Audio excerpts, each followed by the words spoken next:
اسمه موظف العصفوره، كل اللي بيعمله ينقل الاخبار لمديرينه.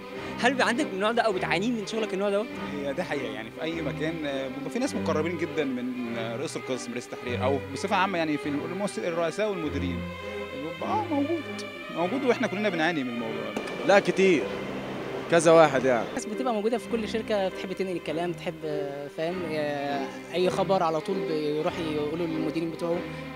ففعلا في كل شركة لازم بتلاقي حد كده يعني. واحد مثلا ان هو يشوفني يلاحظ عليا ان انا عملت حاجه غلط او كده فما تستاهلش ان هي تتنقل وكده فهو يروح ينقلها يعني. بينقلوا الكلام غلط مش صح، ما بينقلوش يعني الكلام صح. يعني انت عارف طبعا الناس كلها بتقعد تنقل كلام، ما فيش اي حد ما بينقلش كلام، بس بينقلوا كلام غلط. في بعض المواقف كده انك بتقول لي مثلا حاجة بتحب مثلا مديرك ما يعرفش حاجة عنها يعني، فتلاقي بعد كده تاني يوم مديرك عارف وكل شركة عرفت، فالشخصية دي بتبقى خلاص معروفة فاهمني. طالما الشغل داير ملوش ان صاحب الشغل يعرف إيه اللي دار وسطينا، فبيعرفوا حاجات زي كده يعني.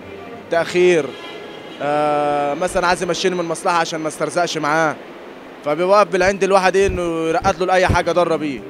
دي اسمها فتنه والعياذ بالله او غيبه ونميمه. كنت داخل لسبب ما لحد مهم قوي يعني، فما كانش يعرفنا شخصيا. انت فلان؟ قلت له اهلا وسهلا وبتاع وترحيب يعني زيادة عن اللزوم وكده، وخلي بالك انا هريحكم قوي، اي حاجه انتوا عايزينها هعملها، بس انت برضو يعني خلي بالك معايا شويه، واي حاجه هتقولها في المكتب هنا مش هتطلع بره خالص. ازاي المفروض نتعامل مع الموظفين اللي بيبقوا من النوع دول؟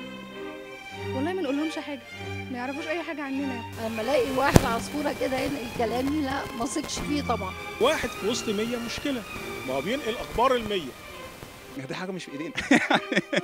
هو أسلوبها شخصية أو طبيعة. أنت هو قابل على نفسه مثلا إن هو ممكن ينقل أخبار زمايله، بيبقى يهدف مثلا يبقى يتقرب زيادة من رئيسه أو مديره على حساب زمايله، بس اعتقد ان هي شخصيه مش هتعيش كتير في المجتمع او بينه وبين زمايله، يعني فتره معينه وخلاص بيتكشف قدام الكل، فخلاص اعتقد الناس كلها بتاعت كده بتبعد عنه.